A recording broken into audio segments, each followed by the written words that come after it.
1491. New Revelations of the Americas Before Columbus, by Charles C. Mann. Introduction. Imagine a man, just returned home after years of brutal kidnapping and forced travel across the ocean. He has seen worlds you and I can barely fathom. He has survived slavery, escaped his captors, and crossed the Atlantic not once, but twice. His name is Tisquantum, but when he finally walks back into the lands of his people, he introduces himself to the strange, pale foreigners who have just landed with a name that means something closer to the wrath of God. Why would a man choose a name like that? And what is his story? The real story, not the one we learned in grade school. Tell us about the world he came from. Today, we're going to explore a book that asks us to forget everything we thought we knew about the Americas before Columbus. The book is 1491, New Revelations of the Americas Before Columbus, and its author, Charles C. Mann, has spent years piecing together a picture of the past that is so different, so much grander and more complex than the standard story, that it will change the way you see not just history, but the very land under your feet. You see, for centuries, we've been told a simple tale. The story goes that in 1492, Columbus sailed the ocean blue and discovered a new world. A world that was a vast, untouched wilderness, a pristine Eden, sparsely populated by small, nomadic bands of primitive people, living in a timeless, unchanging state. This book makes a bold claim. That story is almost entirely wrong. By the end of our journey today, you will come to see that the Americas in 1491 were not a new world at all, but a very, very old one. A world that was more populous than Europe, a land whose people had been shaping its landscapes for thousands of years. We'll uncover evidence of sprawling cities, ingenious feats of engineering, and intellectual traditions that rivaled those of ancient Greece and Rome. We will see that the story of the Americas is not one of an empty land waiting for civilization, but of a thriving, bustling, and stunningly diverse world that was tragically lost, and is only now being rediscovered. So, get ready to have your view of history turned upside down. Let's begin. Book summary.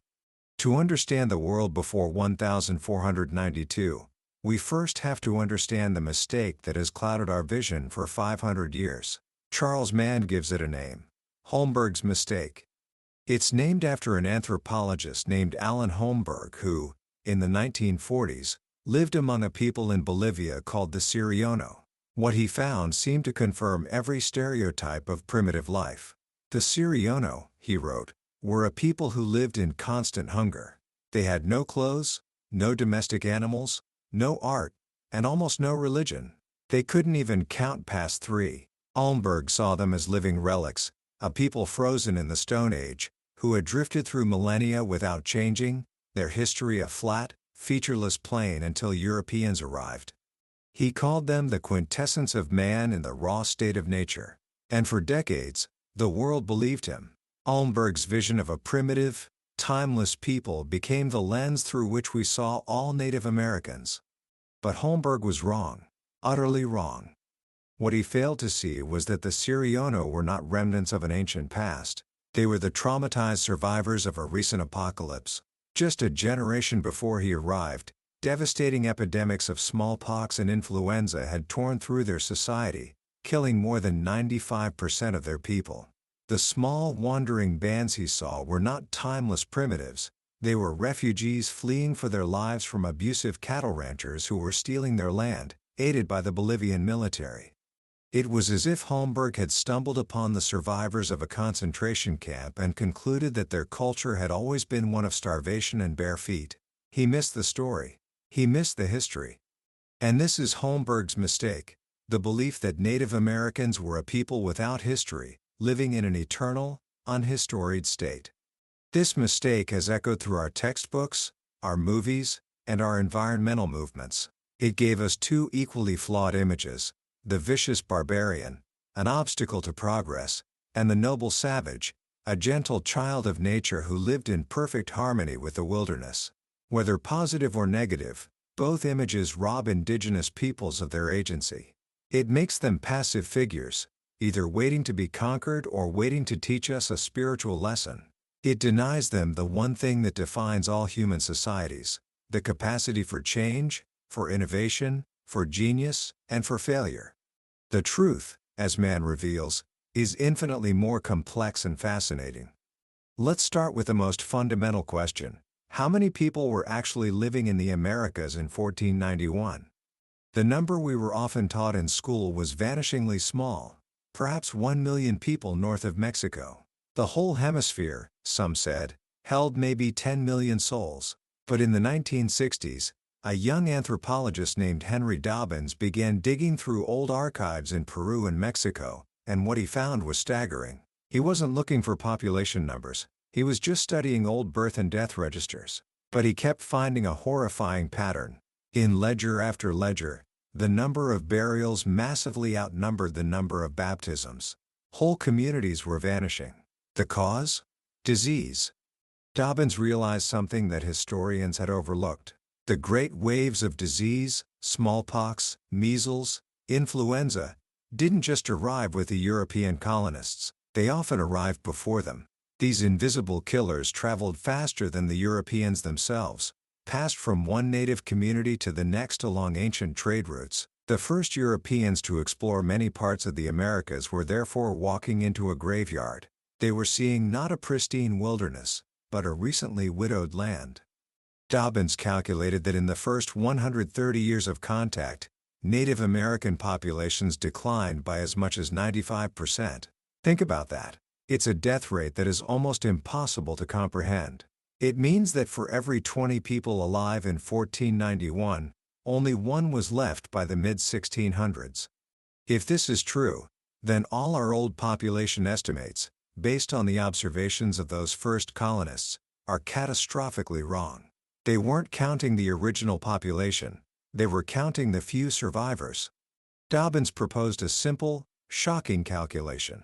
If you take the population nadir, the lowest point, and multiply it by 20, you get a rough estimate of the pre-contact population. The results were mind-boggling. He argued that the Americas in 1491 held between 90 and 112 million people. More people lived in the Americas than in Europe. Central Mexico alone was more densely populated than China or India. The Inca Empire was the largest empire on Earth. The Americas were not an empty land. They were one of the busiest, most bustling, and most diverse places in the world. This demographic collapse is the single greatest catastrophe in human history. It claimed the lives of roughly 1 out of every 5 people on the planet. And it explains why 2 vast continents, once thriving with people, could seem so empty to the Europeans who followed. This brings us to one of the most famous stories in American history, the story of the Pilgrims and the friendly Indian, Squanto. The version we learn as children is a simple one. The Pilgrims, struggling to survive their first winter, were saved by a kind native named Squanto who taught them how to plant corn. It's a heartwarming tale of cooperation. But it is another example of Holmberg's mistake. It leaves out the Indian's motives, his history, and the tragic context of his life. The man the Pilgrims called Squanto was actually named Tisquantum. When he met the Pilgrims, he had just returned to his home, a Wampanoag village called Patuxet, after being kidnapped by English sailors 7 years earlier. He had been taken to Spain and sold into slavery, smuggled to London, and finally managed to get passage back to North America, only to be kidnapped again before finally making his way home. But when he arrived, Patuxet was gone. It was a ghost town, littered with the skulls and bones of his family and friends. A European disease, likely carried by traders, had swept through the coast between 1616 and 1619, killing up to 90% of the population. The Pilgrims had literally built their settlement of Plymouth on top of his abandoned village. Tisquantum was not a simple, friendly Indian. He was a man without a people, a survivor of an apocalypse, trapped between 2 worlds. The Wampanoag leader, Massasoit, held him as a captive, distrusting him because of his time with the English. When Massasoit decided to form an alliance with the Pilgrims, he did so out of desperation. His people had been so weakened by disease that he feared their rivals, the Narragansett, would soon conquer them. The English, with their strange metal weapons, seemed like a potential, if dangerous, ally. Tisquantum was the translator. But he was also playing his own game. He tried to use his position with the Pilgrims to carve out a new role for himself, to become a leader in his own right. He played the English and the Indians against each other, telling each side that the other was planning to betray them. In the end, his scheme unraveled. Massasoit demanded his execution, and the Pilgrims only refused because he was too valuable to them. He died a year later, a man without a home, a tragic figure caught in the gears of history. The story of the Pilgrim's survival is not a simple tale of hardy pioneers overcoming the wilderness. It's a story of a small, desperate group of immigrants who landed in a depopulated, politically fractured landscape, and survived only because of the calculated political decisions of a native leader who was himself trying to survive an even greater catastrophe. The same tragic pattern played out on a much grander scale in Peru, with the fall of the Inca Empire. In 1491, the Inca ruled the greatest empire on earth. It was bigger than Ming China, bigger than any state in Europe. Its domain stretched for thousands of miles along the Andes, a testament to its people's genius for engineering and administration. They built a 25,000-mile road system, constructed cities of stone without mortar, and managed a complex, non-market economy that eradicated hunger across its vast realm. So how did a force of just 168 Spaniards, led by Francisco Pizarro, bring it all down? The usual answer is guns and steel. But Mann argues that this is too simple. The Inca army was massive and disciplined. Their quilted cloth armor was so effective that the Spanish often abandoned their own steel breastplates for it. And they quickly learned to counter the Spanish cavalry, using bolas to tangle the horses' legs. The real story, once again, is one of disease and division. Around 1525, years before Pizarro even set foot on the mainland, a smallpox epidemic swept through the empire. It had traveled down from Mexico, a silent, invisible invader. The disease killed the Inca emperor, Huayna Capac, and his designated heir. The sudden power vacuum plunged the empire into a brutal civil war between two of his remaining sons, Huáscar and Atahualpa. When Pizarro arrived in 1532, he didn't walk into a stable, unified empire. He walked into the smoldering aftermath of a devastating war that had been triggered by an even more devastating plague. Atahualpa had just won the war, but the empire was deeply scarred and politically fractured. Even then, Pizarro's victory at Cajamarca, where he captured Atahualpa, was a masterpiece of treachery and luck. The Inca emperor, curious about the strange visitors, agreed to meet them in the town square. He arrived on a golden litter, accompanied by thousands of lightly armed retainers, more for a parade than a battle. Pizarro hid his men, his horses, and his cannons in the buildings surrounding the square. At a signal, they charged into the unarmed crowd. The chaos was absolute. The Spanish slaughtered thousands without suffering a single casualty and took the emperor hostage. Even after capturing Atahualpa, the Spanish were a tiny force in a vast empire. They only succeeded because they masterfully exploited the political divisions left by the Civil War. They allied with factions loyal to the defeated Huáscar, who saw the Spanish as a tool to regain power. The Inca, in other words, were not defeated by Europeans alone. They were defeated by a combination of a deadly virus and their own internal conflicts, which the Spanish were clever enough to exploit. This was the pattern, repeated across the hemisphere. Europeans did not conquer a wilderness. They walked into a world shattered by disease, a world where ancient political rivalries and social structures were breaking down. They were able to play one group against another, not because they were superior, but because they arrived at a moment of profound crisis. So, the Americas were not empty, and their conquest was not a simple matter of technological superiority. But how long had these societies been there? The old story told us that the first Americans were the Clovis people, big game hunters who crossed the Bering Strait from Siberia around 13,000 years ago, chasing mammoths. They were said to have spread rapidly through a land bridge and an ice-free corridor in Canada, and within a few centuries, they had populated the entire hemisphere. For decades, this Clovis first model was dogma. Any archaeologist who claimed to find evidence of people before Clovis was committing career suicide. They were hounded by the Clovis police, a group of powerful academics who shut down any dissenting view. Then came a discovery in a boggy riverbank in southern Chile, a place called Monteverde. In the 1970s, an archaeologist named Tom Dillehay began excavating the site. What he found was astonishing. The remains of a small settlement, wooden tent stakes, bits of animal hide, and even a child's footprint, preserved in the peat. The carbon dating was unambiguous. Monteverde was occupied at least 12,800 years ago. This was a bombshell. Monteverde is 10,000 miles south of the Bering Strait. For people to have reached the southern tip of South America by 12,800 years ago, they would have had to cross from Siberia much, much earlier. It completely shattered the Clovis timeline. The Clovis police fought back, attacking Dillahay's methods for years. But eventually, in 1997, a group of the most prominent and skeptical archaeologists visited the site. After examining the evidence, they declared that Monteverde was real. The game had changed. Today, the Clovis first model is dead. New genetic evidence suggests that the first Americans may have arrived as far back as 20,000, 30,000, or even 40,000 years ago, and they may not have come on foot. A growing number of researchers believe the first peoples were mariners who traveled down the Pacific coast in small boats, hopping from one coastal refuge to the next.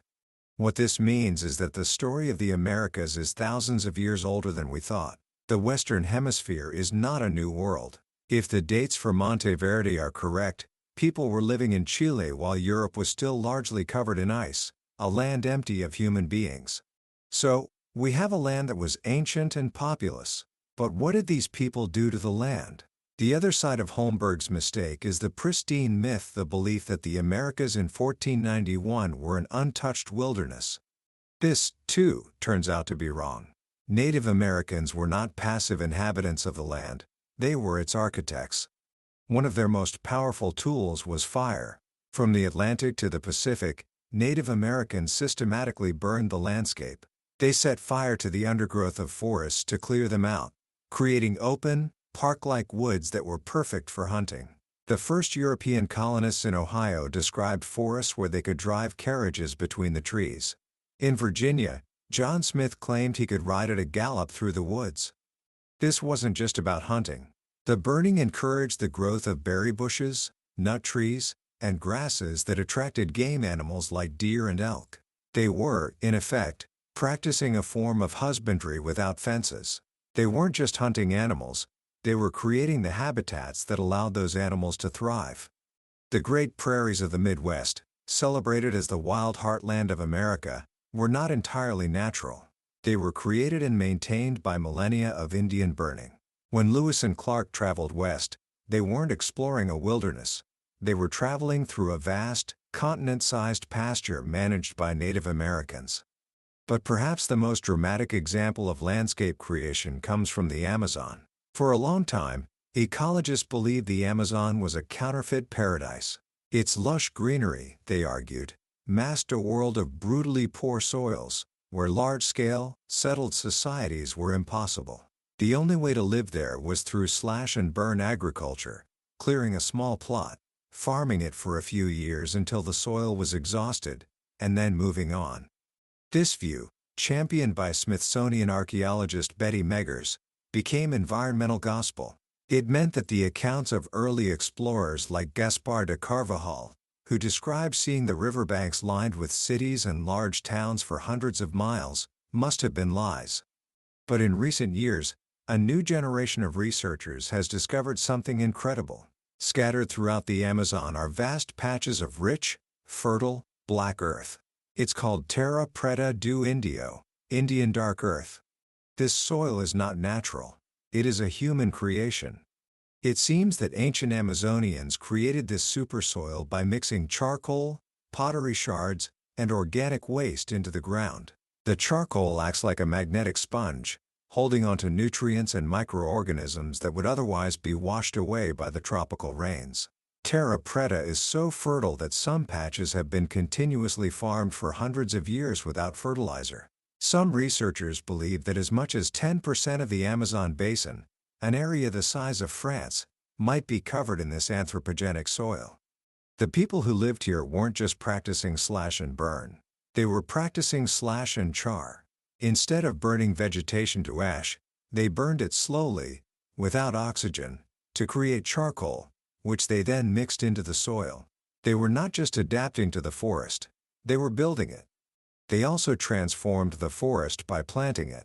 Over half of the 138 domesticated plant species in the Amazon are trees. When you walk through the Amazon today and pick fruit from a tree, there's a good chance you are walking through an ancient orchard planted by people centuries ago. One researcher, William Ballet, estimates that at least an eighth of the non-flooded Amazon forest is anthropogenic, created by humans. Some of his colleagues think that's a conservative estimate. Some believe the entire Amazon is a cultural artifact. What we think of as wilderness is often just an abandoned garden. This leads us to a startling conclusion.